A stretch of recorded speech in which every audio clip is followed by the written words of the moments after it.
I even begin with this? Let me just do what the episode does and jump right in. Let's start with Gibbs committing grand theft auto. Ziva runs out to join Gibbs, but then pauses to look behind her. She then hops in the passenger seat, slams 2 severed fingers down, and tells Gibbs to go. We then jump to 18 hours prior with Ziva and Gibbs in his basement. Before he can even really get a sense of what's happening, a shootout starts. They run out of ammo fairly quickly, and Ziva said she doesn't have any extra on her because she's traveling light.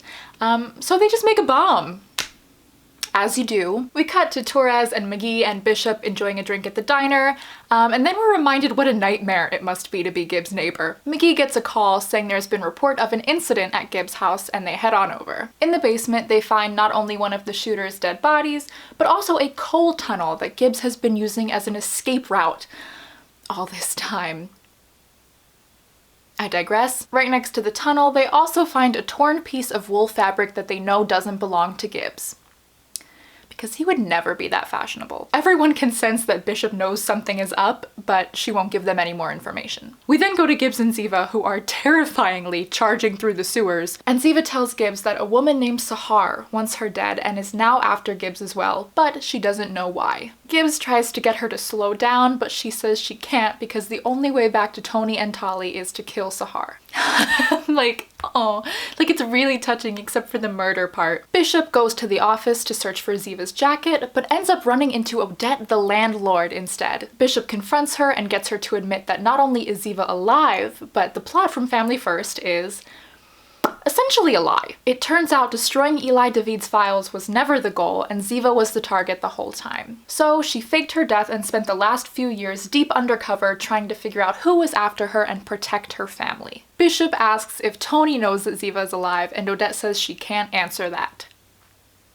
Sure you can, please. By the way, people asking whether or not Tony knows and then being met with dead silence is like a running theme in this episode, which is unnerving. We cut back to the sewers and Ziva is right on the verge of a breakdown, and she starts hallucinating about Tali and Gibbs and Adam, which leads us right into a flashback of presumably the night of the explosion. Adam says that they bought the story that she was killed and that he'll help her take out this target, and eventually she'll be reunited with Tony and Tali. He also says that weakness is not asking for help when you need it, and then he gives her this cloth of pills, essentially. Back in the present, she's holding one of the pills and she's also grabbing her necklace and humming a lullaby, and it's just so pure. But then the moment is broken when Gibbs catches back up to her and she stuffs the pills back in her pocket. Ziva explains that Sahar knows nothing about Tali, and so she went after the person she thought would be closest to her.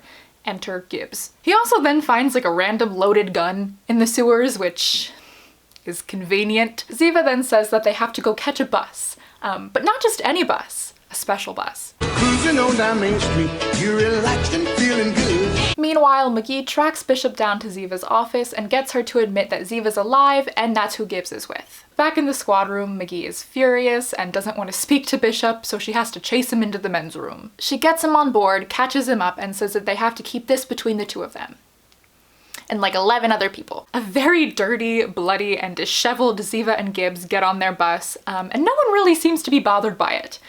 Except for this guy. Cruising on down Main Street, Ziva explains to Gibbs that her contact left intel under one of the bus seats, which leads into another flashback between Ziva and Adam. This time, Adam says that he found out that they're going after Gibbs, but if Ziva goes to warn him, Adam and Ziva will end up paying the price. Back at NCIS, Bishop and McGee lie to a very unhappy Vance about what's going on, and between the lying and Bishop's apparent neck sweat, Torres senses that something is up. They tell Torres that Ziva is alive, and in doing so also inadvertently tell Jimmy, who was underneath the table. While Jimmy's trying not to vomit, they theorize that Ziva must have killed someone very important to Sahar for her to go after her like that. Back on the bus, Gibbs catches Ziva slipping the pills into her pocket again. She explains that prior to the explosion, Ziva and Tali went into this store and Tali picked out this necklace, so she bought it for her, but it turns out Tali wanted it for Ziva instead. And then whenever Ziva would wear it and hold her, Tali would play with it and hold it in her hands, and it's just really beautiful. She asks Gibbs if he had the chance, wouldn't he do anything to hold his daughter again? Ziva then reveals that one of the things she's been fighting in order to get back to her daughter is anxiety, and the pills help with that. But since they dull her senses, she can't take them right now. Gibbs also notices like a really gnarly scar on Ziva's wrist,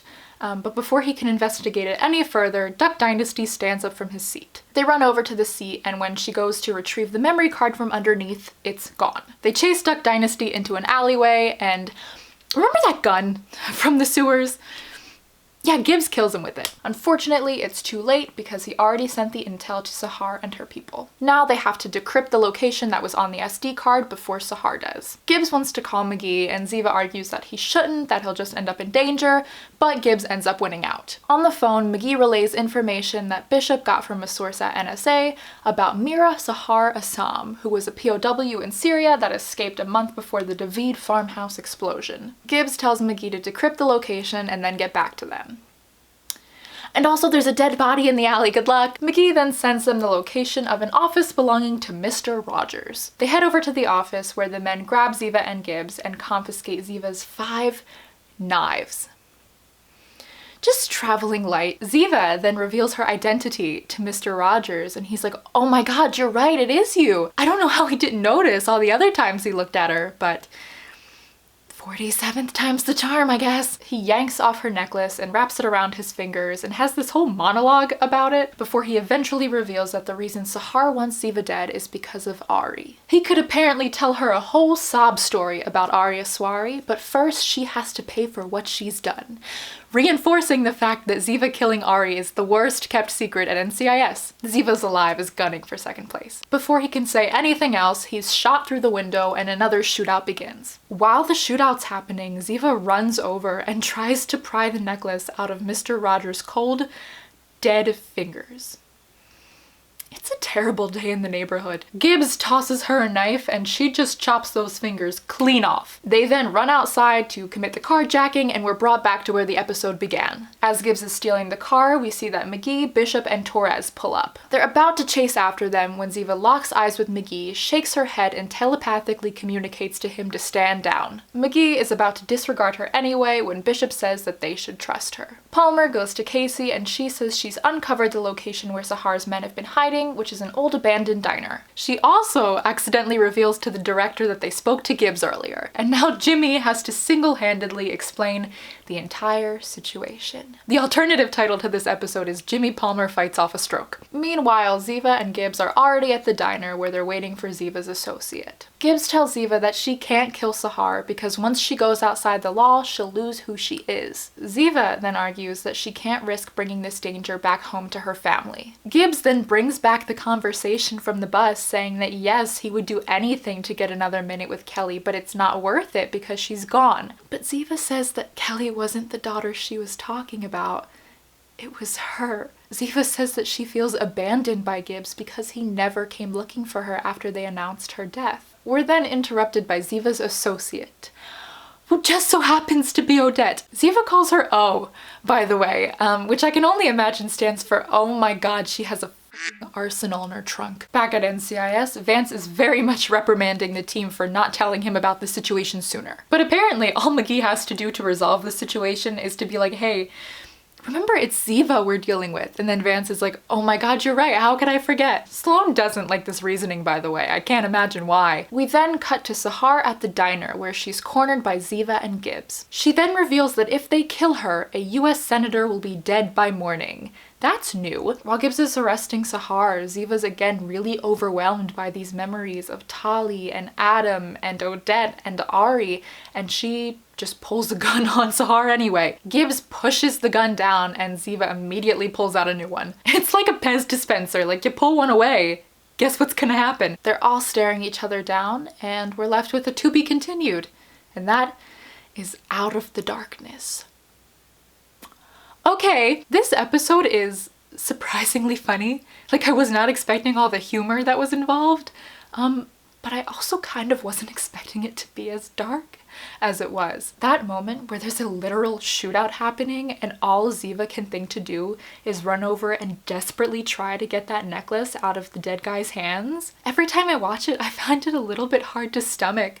And it's not because it's like gruesome or anything, it's literally just because it's so heartbreaking to watch. And Gibbs doesn't even yell at her or anything for not helping him. He literally throws her a knife to chop the guy's fingers off because he knows that right now this necklace means the world to her.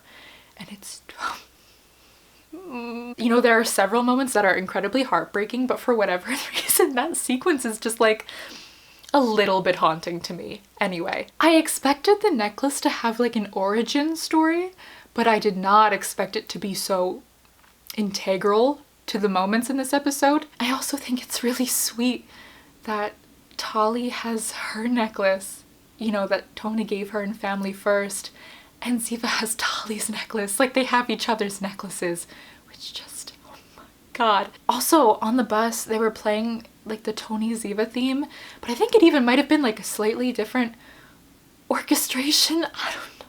It's beautiful. I don't. The wrist scar has me like a little bit concerned. I don't know what that's about, but with all the attention they put on it during that scene, I imagine it's going to be referenced again. The anxiety thing, Ziva has anxiety. I was not expecting that, but I was really pleasantly surprised. One of my demons has become anxiety. The pills they... Not only did they not make a caricature out of her, they humanized her in ways that I just was not expecting, and I loved so much. It makes sense that she's dealing with these things, and so I'm glad that we get to see her dealing with these things. Also, just seeing her as a mother, like Mom Ziva, is incredible. We got all these things that we're used to seeing with Ziva that we love, like the Ziva-isms. Oh my god, do I love a Ziva-ism. You know, and we got to see her like kicking butt.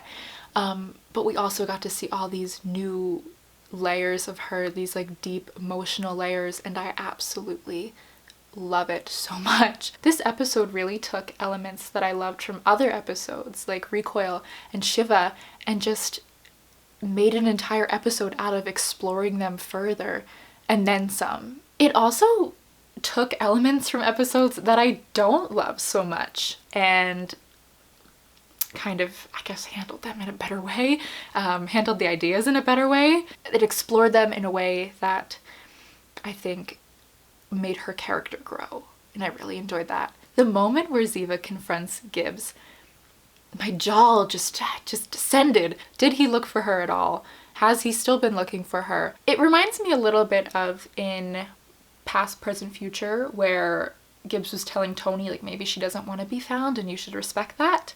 I wonder if Gibbs kind of sensed that maybe she was alive, but if she's willing to go this far, perhaps she doesn't want to be found, and unfortunately it was the opposite. Or maybe he did look for her and just never said anything about it, and we'll find that out later. I don't know. Again, this is also just one of those moments where it really speaks to their father-daughter bond. Like, she very openly acknowledged herself as his daughter, and it was just so heartbreaking and also touching. I also like that this whole episode kind of harkens back to the season 16 evolution that Gibbs went through, where he's like a law-abiding citizen now.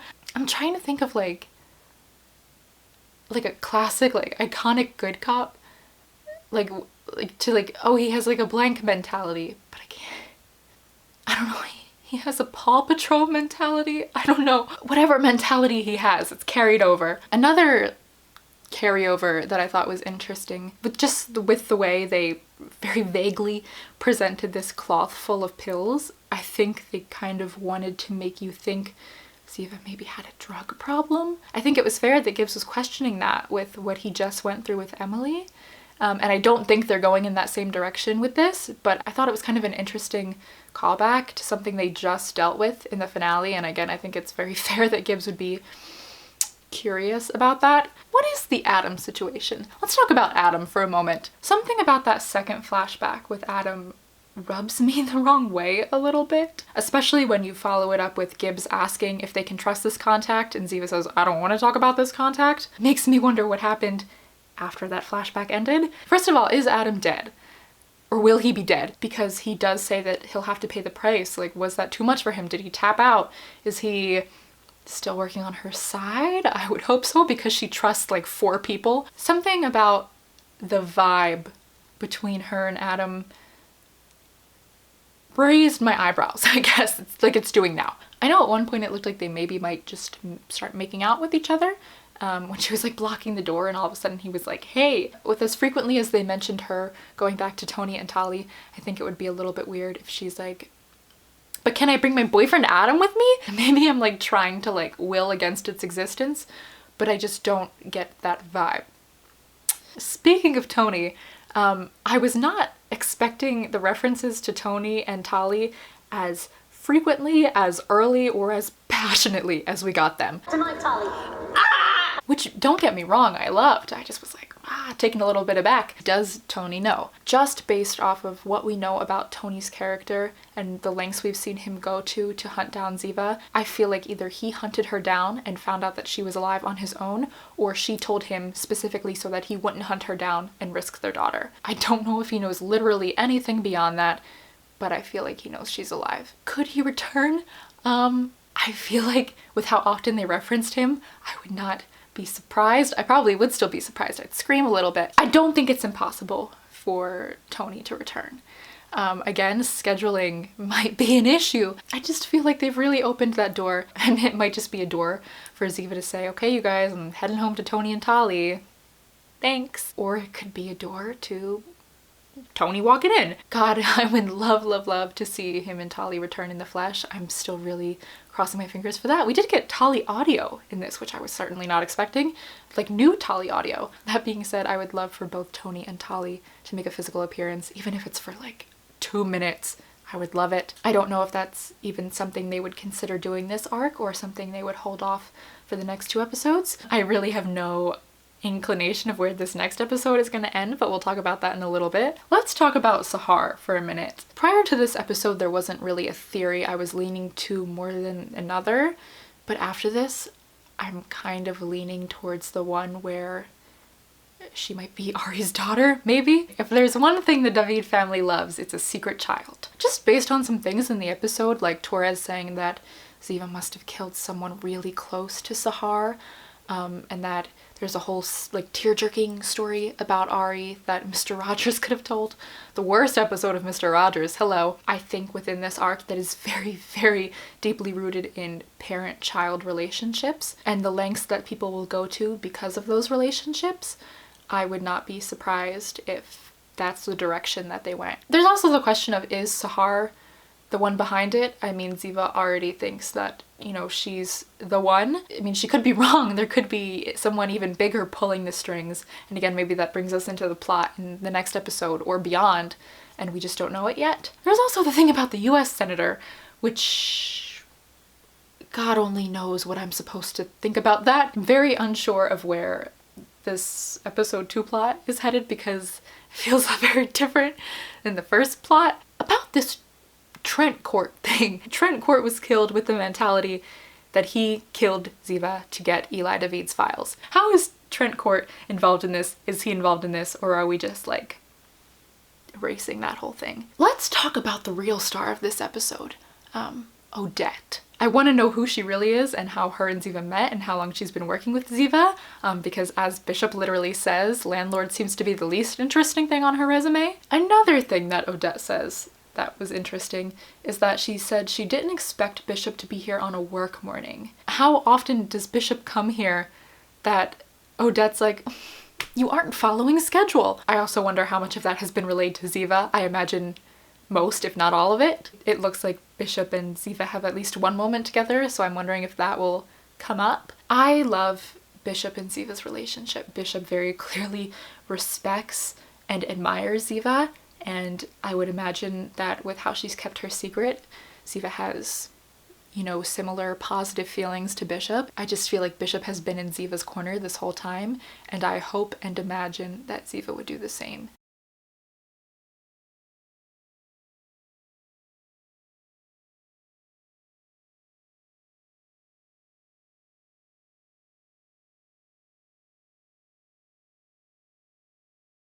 The promo for this episode is essentially just a sequence of things that are like, wow, that can't be good. The whole promo was just referring to the fact that they think she might be in cahoots with Sahar. And then there's shots that are made to look like she's like pulling a gun on Bishop and fighting Torres and slamming McGee's head into a counter. It also looks like she's putting some kind of sketchy file on the computer. There's just so much of these like bad things happening in the promo where I'm like, this can't all possibly, as Ducky says, can't all possibly be what it seems. I think some of the best arcs of NCIS have involved people questioning Ziva's loyalty, whether it be Kill Ari or Aaliyah. I think the question for this episode might be, is she more loyal to Tony and Tali than she is to NCIS and her family there? And I kind of wondered if maybe she was like involved in it purely for the point of infiltrating them to try and take them down. But then again, I feel like she would have known Sahar's face and Duck Dynasty would have recognized her and so on.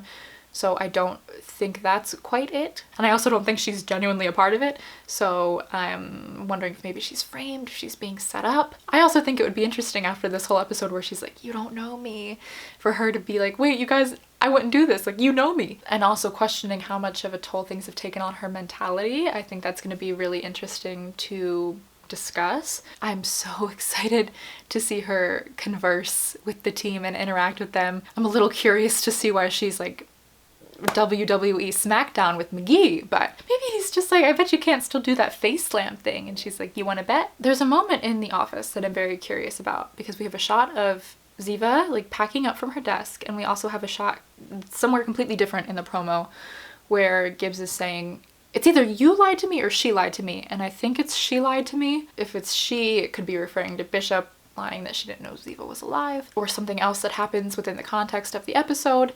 Or if it's you, that could... what would that be about? In the extended promo, there's a moment I absolutely love where Ziva is back at her desk and Bishop and Torres are standing there and they just have a whole moment with each other, and I adore it. To be quite honest, I really did not think we would see her back at NCIS during this arc, if at all, because I'm like, she's dead, how are they possibly going to get her in there? They figure it out, apparently. Speaking of Torres and Bishop, by the way, I know I just referenced them very briefly, but they had a little moment in this past episode where Bishop was questioning why he was drinking and Torres is like, you don't care about me. So that was, oh, I think that's showing that we're not done examining their relationship. We're just kind of putting it on a little bit of a back burner for now. You can also see that Torres seems very hesitant about Ziva a little bit. He's sizing her up, and I imagine Sloane will have the same hesitancy, if not a little bit more negative, based on what happened with Gibbs. I know I'm just listing specific characters, but I really, really want to see her interact with everyone. And I know it's, you know, we only have like 40 something minutes, but I just want to try and fit as many interactions as we can.